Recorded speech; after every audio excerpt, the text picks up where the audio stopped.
Olá, e nós começamos o nosso Papo da Madrugada de hoje com uma notícia maravilhosa, né? O rebaixamento da escola que fez uma homenagem ao presidente Lula.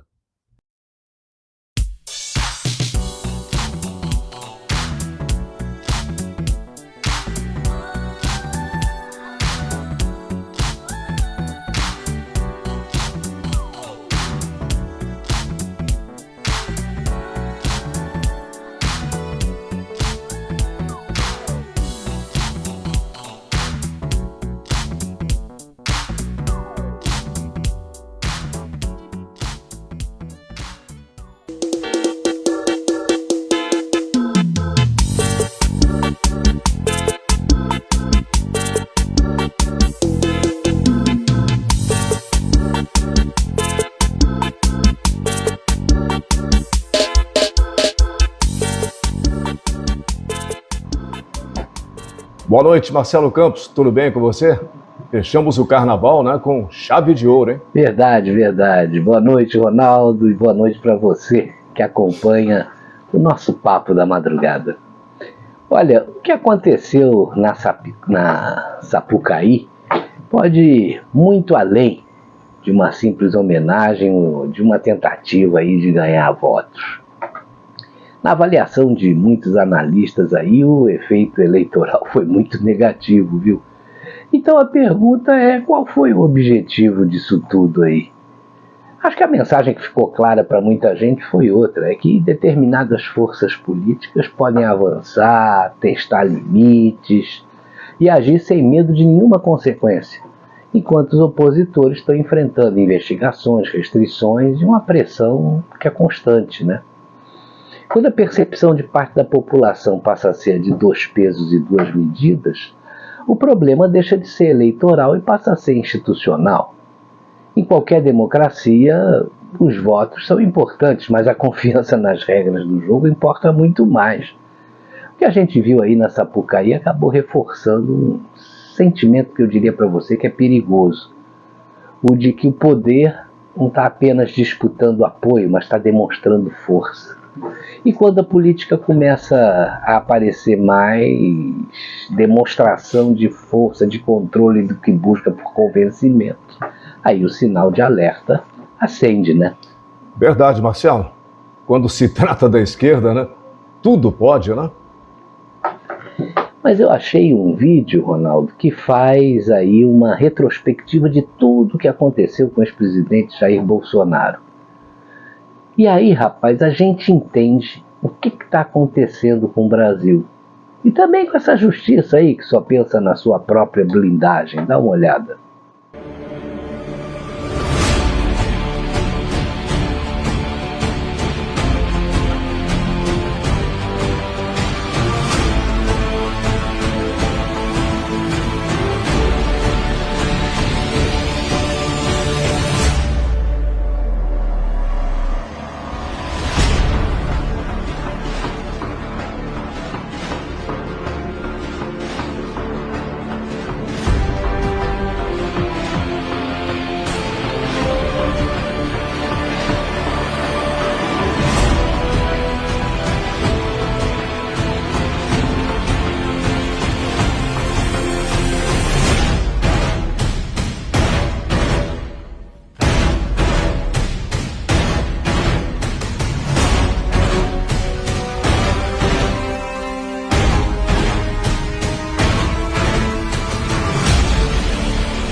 Pô, Marcelo, foi muito escancarado, né?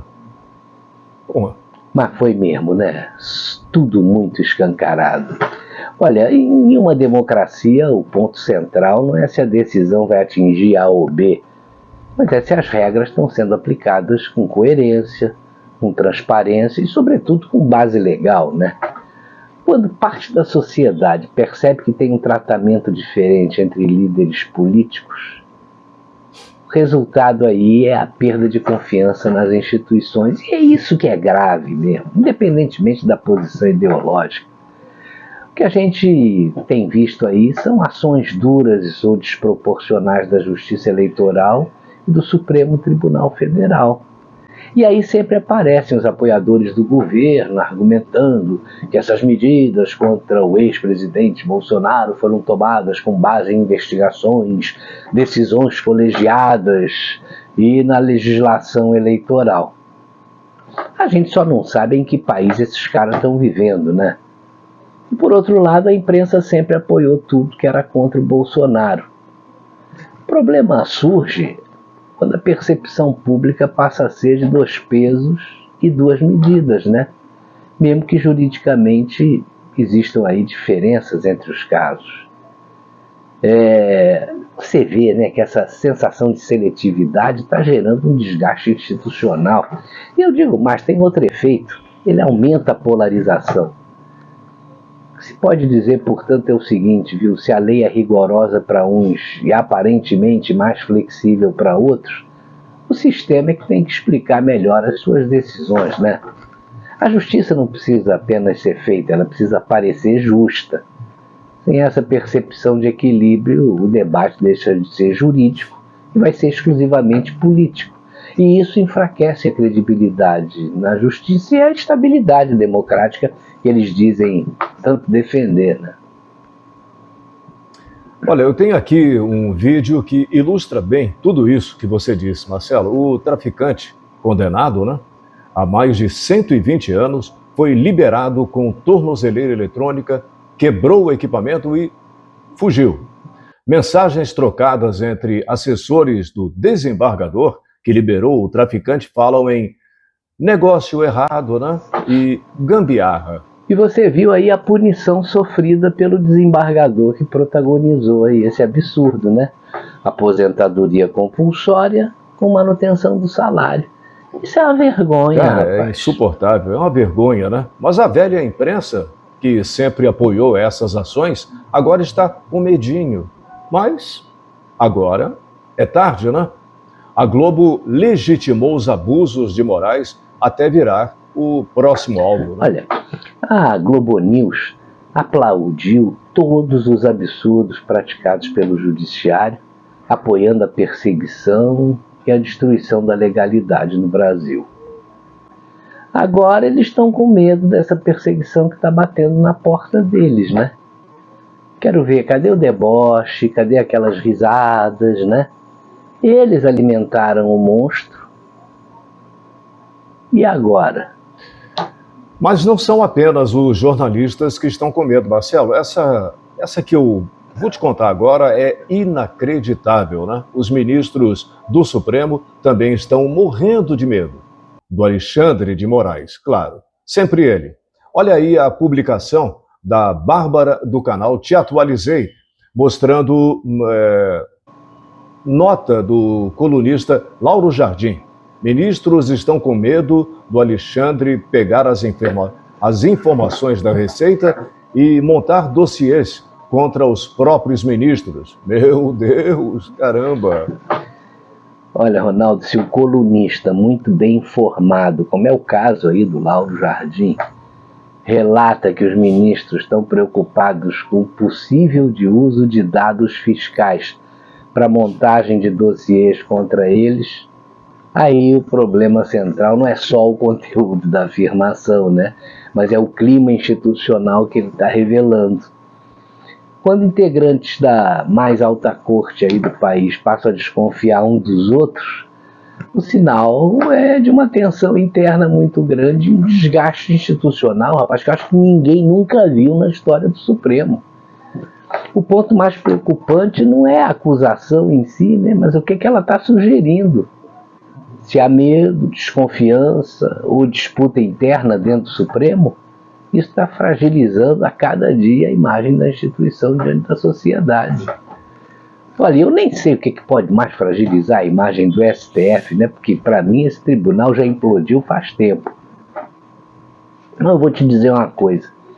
Em qualquer democracia, um Supremo Tribunal Federal ou um Supremo Tribunal, ele precisa transmitir 3 coisas. É segurança, equilíbrio e estabilidade. Tudo que essa atual composição não faz, né? O problema não é apenas o que pode ou não estar acontecendo, né? O problema é que se ministros estão desconfiando do colega do lado, o país passa a desconfiar deles também, né? Quando a confiança no Supremo é abalada, quem perde não é um ministro, é a própria estabilidade institucional do Brasil. E aí, a ilustração que eu vou te mostrar agora, rapaz, revela qual é o verdadeiro problema do Brasil e por que isso só tem a chance de ser resolvido depois das próximas eleições.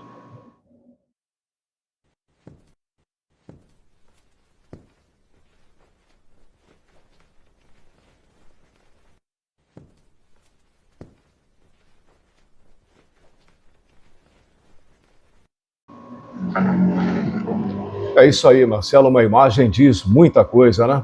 Aliás, diz tudo, né? E agora o Moraes, né, partiu para cima dos auditores da Receita Federal, criando um constrangimento para ministros que não são da patota e também para o próprio presidente da corte.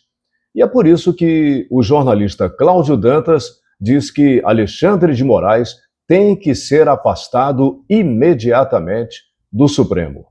Vocês estão destruindo a democracia, as instituições estão promovendo a barbárie. Então, não reclamem o Moraes quando expõe os auditores, quando decreta essas medidas absurdas, sem respaldo, atropelando tudo. Quando ele exerce a relatoria desse caso, usa um inquérito que já deveria ter sido encerrado há muito tempo. Ele está colocando em questão a própria instituição do Supremo. Se os seus colegas são tão comprometidos com o Moraes, ou com os negócios aí, ou com os temas, ou com essa tentativa enlouquecida de blindagem, de se sobrepor aos demais poderes, de se sobrepor à República, e são incapazes de fazer uma crítica interna, são incapazes de reunir o plenário, ainda que a portas fechadas, como fizeram com o Dias Toffoli, para que ele deixasse a relatoria do Master, eles deveriam repetir agora, porque se eles não fazem, não são capazes de fazer isso, eles são cúmplices de todos os crimes que estão sendo cometidos. Isso acabou, o limite já foi ultrapassado lá atrás. E se o STF ainda tem alguns desses ocupantes da atual composição do Supremo Tribunal Federal, se eles ainda têm algum tipo de esperança de salvar a reputação, não só deles, mas institucional, eles deveriam seriamente, isso aqui é um conselho, tá? É uma crítica propositiva,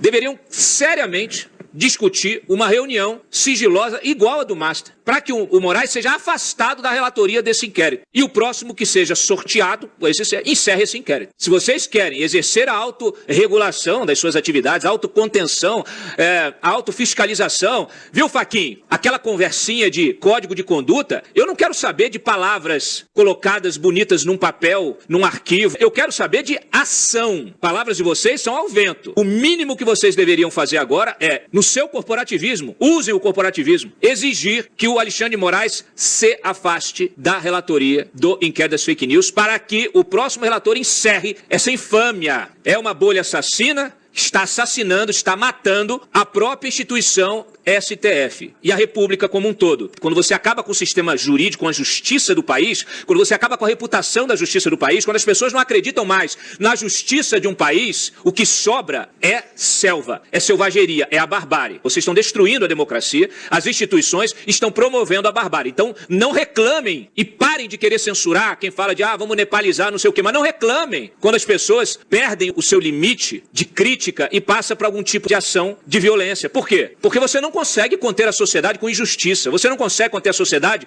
dessa maneira canalha, calhorda, como vocês estão dirigindo a instituição judiciária. O próprio STF, esses ministros que passaram os últimos anos repetindo de forma incessante que estavam defendendo a democracia, agora a própria Receita está dizendo, vocês estão destruindo a democracia, vocês estão destruindo o Estado Democrático de Direito. E aí, Marcelo? Olha, quando decisões judiciais estão atingindo servidores técnicos, como os auditores da Receita Federal, o ponto central tem que ser o respeito ao devido processo legal. No Estado Democrático de Direito, qualquer investigação ou medida cautelar precisa seguir os critérios claros, que é fundamentação, é proporcionalidade e, sobretudo, transparência. Tudo que o Moraes não segue. nem faz. O debate que surge aí nesse caso não é apenas sobre pessoas, né, mas sobre percepção institucional. Essas decisões do Alexandre de Moraes deixam claro que estão relacionadas a interesses diretos ou a temas que envolvem o próprio magistrado ou então seus familiares. E aí a discussão sobre a imparcialidade se torna inevitável, né? E no sistema de justiça, a confiança é tudo.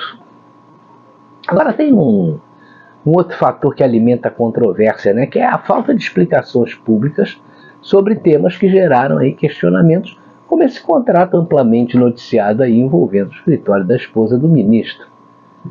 Afinal, em nenhum lugar do mundo, nem nos Estados Unidos, um escritório de advogados recebeu uma quantia desse porte para atuar em uma causa que até agora não foi esclarecida, né? Essa informação ele e a sua mulher devem ao Brasil. Quando informações relevantes não são esclarecidas de forma transparente, o espaço para suspeitas e narrativas aí cresce, né, e muito. O risco maior não está apenas na decisão em si, mas no efeito que ela provoca, né? Quando parte da sociedade passa a enxergar o judiciário como ator político ou parte interessada, a credibilidade da justiça se desgasta ainda mais. E a gente sabe, né, que sem confiança no judiciário, o Estado democrático de direito não se fortalece. Ao contrário, ele se fragiliza, né? Qualquer democracia sólida, a regra é simples, né? Poder sem transparência gera desconfiança. E desconfiança contínua corrói as instituições. É o que está acontecendo aqui no Brasil. E que envolve, não é só o judiciário não, mas os outros dois poderes da República. E quem mexeu nessa ferida aí foi o ex-presidente Jair Bolsonaro. Dá uma olhada nesse vídeo. Quem mexeu nessa ferida foi Jair Messias Bolsonaro. Alexandre de Moraes, mostre o valor das movimentações. Tenha caráter. A minha esposa não tem escritório de advocacia. Mostre a verdade.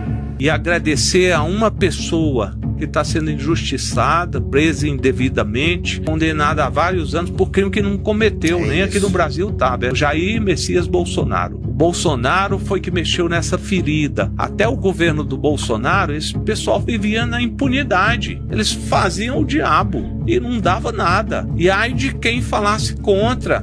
A imprensa tratava eles como deuses. Quem mexeu nessa ferida foi Jair Messias Bolsonaro. Se lá na frente nós tivermos um desfecho favorável, uma moralização da Suprema Corte, nós temos que ir lá fazer uma estátua para o Bolsonaro e agradecer ele. O Bolsonaro tinha várias falas, falava a respeito do sistema, falava a respeito de corrupção, enfim, questionava decisões do Supremo, mas para mim a gota d'água foi quando o Alexandre de Moraes pediu dados, explicações, não sei o que, a respeito de gastos da Michele Bolsonaro, da primeira-dama. O Bolsonaro ficou ofendido e falou assim: abre o sigilo bancário da sua esposa, do escritório da sua esposa. Foi aí que acendeu aí esse alerta aí, que se uniram todos esses meninos. Olha, esse cara é um perigo para nós, esse cara representa risco para todos nós.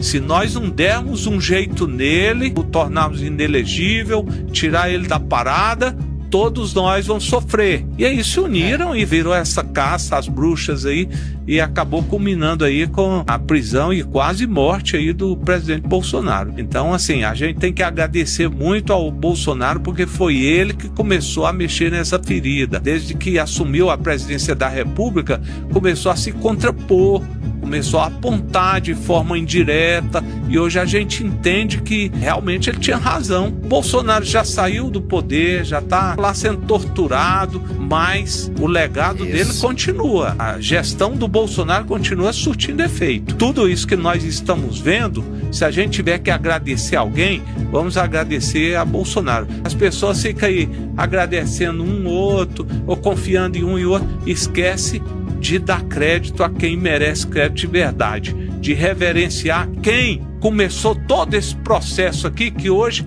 está culminando aqui nesse desvendamento aí de todos esses crimes praticados por essas pessoas que deveriam fazer justiça e que fazem o contrário, cometem crimes sob o manto da toga. Pois é, a gente só espera que haja tempo, né, para reparar as injustiças que foram cometidas contra o ex-presidente. Nesse vídeo você viu que ele tinha razão, né? Olha o que foi revelado sobre a esposa de Moraes. E parece que vem mais bomba aí. A defesa do ex-banqueiro Daniel Vorcaro descarta pedir a nulidade do inquérito no STF. Com a troca do relator, a estratégia mudou. Nada de anulação, né? Vorcaro quer falar e há provas. Provas contundentes nos celulares que ligam diretamente os xerifes, né, do Brasil. Marcelo, você já comprou a pipoca? Olha, com certeza, Ronaldo. E enquanto a pipoca aí tá no micro-ondas, olha só o que a CNN apurou. Daniel Vorcaro descarta pedir a nulidade do processo após a troca do relator lá no Supremo Tribunal Federal. A apuração é dele, então. Théo Cury é quem vai explicar pra gente agora. Olha, pelo menos nesse momento a defesa descarta a possibilidade de acionar o Supremo pedindo a nulidade por conta do quê? Da troca na relatoria. O ministro responsável por conduzir essa investigação lá no Supremo Tribunal Federal era o ministro José Antônio Dias Toffoli. Toffoli assumiu esse caso no final do ano passado e ficou com ele até semana passada, quando ele pediu afastamento em meio ao agravamento da crise e desgaste institucional da imagem do Supremo diante das decisões que ele tomou ao longo dos últimos meses. Saiu Dias Toffoli, entrou na relatoria desse caso o ministro André Mendonça. Théo, existe um elemento aí nesse caso do Banco Master, focado principalmente na figura de Daniel Vorcaro, que vem desde o início, da largada dessa crise. Logo no primeiro dia, quando a prisão de Daniel Vorcaro veio a público, uma fonte diretamente envolvida nas operações, na investigação, uma alta fonte ali ligada à operação, me disse o seguinte: desde aquele primeiro momento, a questão é que esse assunto vai permear todas as esferas políticas, vai ter muita notícia que vai sair daí, e a figura específica de Daniel Vorcaro é chave, porque ali sempre ficou no ar a ideia de uma possível delação. A ideia de que ele poderia abrir a boca, de que ele poderia falar mais, que era uma figura que sabe muito sobre a política nacional, muito sobre personagens que teriam algum tipo de envolvimento, de ligação com todo esse cenário polêmico do Banco Master. Então a ideia de que Daniel Vorcaro se sente diante de um microfone deve estar deixando muita gente ansiosa, para não dizer apavorada, em Brasília, né? Sem dúvida, por conta dessa relação, essa teia dos relacionamentos pessoais e institucionais que o Daniel Vorcaro manteve ao longo dos últimos anos e que seguia mantendo até o final do ano passado, quando num primeiro momento a Justiça Federal em Brasília decretou a prisão dele. Depois houve uma libertação provisória dele com algumas medidas cautelares que foram impostas pela Justiça e que seguem valendo, tanto que ele vai prestar esse depoimento depois de uma autorização do Supremo Tribunal Federal, explicar o que for preciso aos parlamentares, seja na Comissão de Assuntos Econômicos do Senado, seja na CPMI do INSS. Então, nesse momento, a estratégia da defesa é falar. A própria Isabel Mega tinha trazido essa informação. A expectativa é de que ele fale, de que ele preste esses esclarecimentos para tentar se blindar dessas acusações. Então, nesse momento, descartada a possibilidade de a defesa pedir a nulidade do processo. Se esse cara abrir a boca, eu vou te dizer, vai precisar de muita pipoca, rapaz.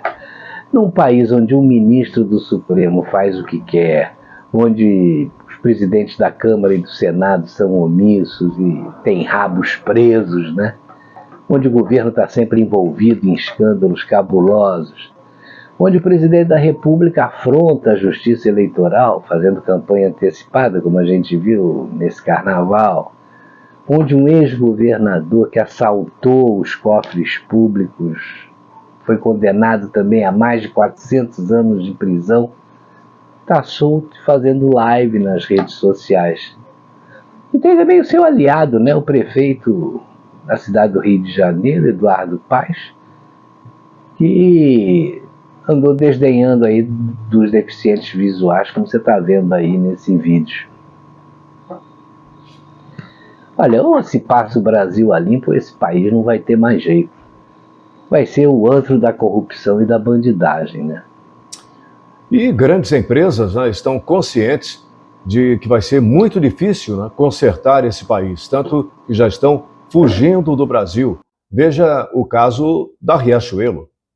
Riachuelo fugiu do Brasil e o motivo deveria assustar todo empresário. Acabou de mudar de nome na bolsa para Ria A3. Instalou operações no Paraguai e seguiu o mesmo caminho da Lupo, da JBS e de mais de 200 empresas brasileiras. O motivo é simples: sobrevivência. Olha os números. No Brasil, até 34% de IRPJ mais CSLL. Carga tributária total que pode passar de 30%.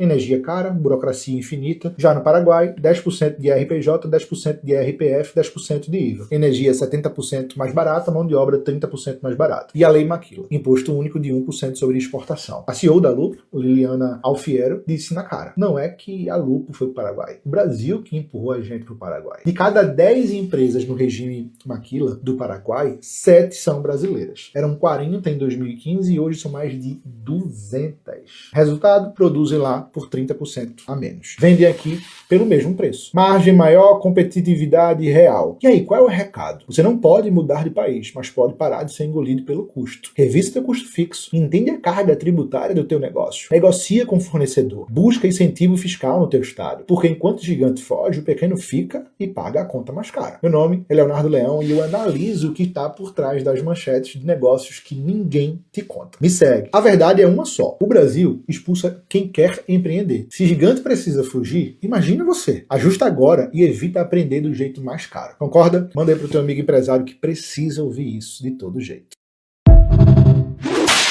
Empresas deixando o Brasil. O que está acontecendo, Marcelo?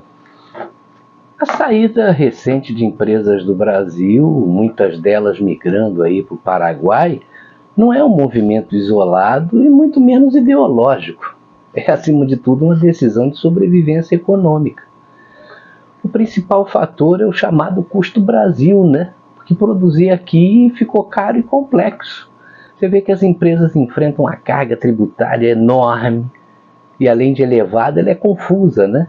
Você tem uma burocracia excessiva, você tem custos trabalhistas altos, energia e logística caras, insegurança jurídica e regulatória, além de altos índices de violência no país, sobretudo no Rio de Janeiro. Enquanto isso, o Paraguai está oferecendo um ambiente mais simples e muito mais previsível. Você vê que o imposto corporativo lá gira em torno de 10%. Energia barata vem de Itaipu, tem menos burocracia, regime que incentiva a produção para exportação e regras muito mais estáveis, né? Para muitas indústrias, especialmente aquelas de manufatura, a conta é direta. Ou eles vão reduzir custo ou vão deixar de competir.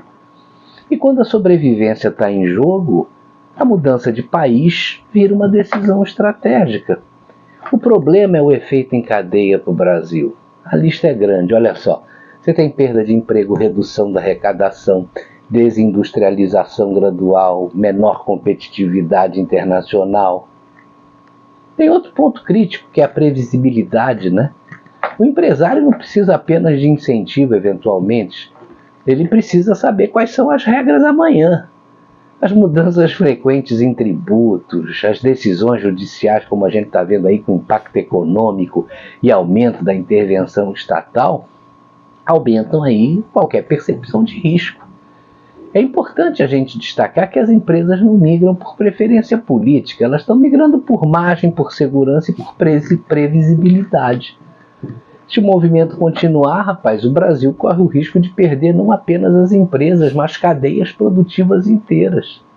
E recuperar uma indústria que saiu é muito mais difícil do que evitar que ela vá embora, né? No fim, Ronaldo, a questão central, eu acho que é até muito simples. Capital não tem ideologia. Ele busca um ambiente favorável para poder sobreviver e crescer. Mas, Marcelo, você sabe que a China, né, vem desenvolvendo robôs, né? Robôs para auxiliar nas tarefas mais básicas de uma pessoa. Agora, imagina quando esses robôs chegarem ao Brasil. Se não tem as manhas, não entra não, sem a instrução de um profissional.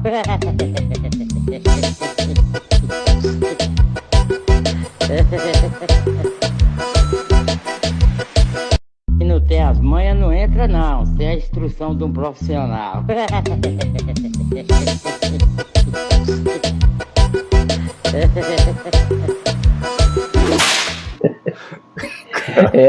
E aí surge a fotografia perfeita demais, do Brasil, olha só.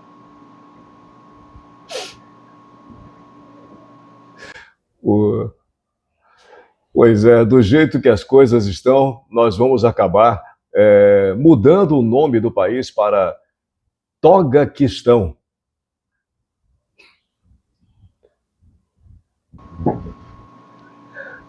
Esse dia tá chegando rápido, precisa acontecer alguma coisa. E aí, Ronaldo, entra a frase do ano, né? Porque a justiça não é cega, ela paga para não ver, né? Ô, Marcelo, é melhor a gente encerrar o programa, né? Com um provérbio árabe. O Papo da Madrugada também é cultura, né? Ele diz o seguinte: Zilef ages e fak nasaf. Se você não entende árabe, leia de trás para frente. Significa que faça um café e seja feliz. Uma boa noite para você, Marcelo, e para você também, que está sempre com a gente toda semana no Papo da Madrugada. Um beijão grandão para todo mundo. Uma boa noite aí para todo mundo. Sábado que vem tem mais Papo da Madrugada por aqui. Olha, valeu mesmo e um abração para você. Tchau.